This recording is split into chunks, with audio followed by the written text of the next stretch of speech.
Hey guys, এটা আমাদের শিব মন্দির। এখানের পরিবেশটা ভীষণ সুন্দর।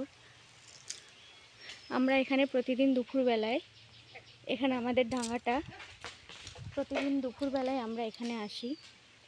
ওখানে আমার মেয়ে আসছে, ওর বিছানাটা এখানে করা, বিছানা করে দিয়েছি।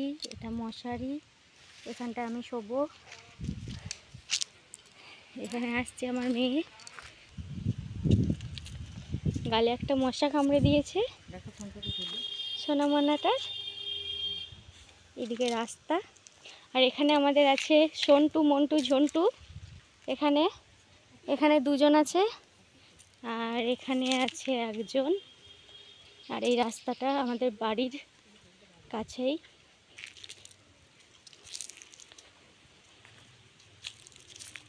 এই যে এখানে ইনি খাওয়া দাওয়া করছেন, দুপুরে লাঞ্চ সারছেন।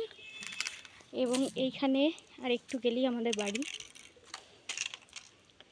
ওখানে ওই লেবু গাছটার কাজটা করে আমাদের বাড়ি। এখান থেকে ওই ডিস্টেন্সটা বেশি দূর না।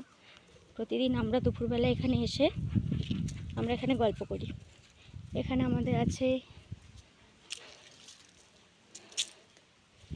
আম গাছ, বিভিন্ন রকম গাছের সমারোহ, ভীষণ সুন্দর পরিবেশ। তার মাঝেই আমরা এখানে উপভোগ করি।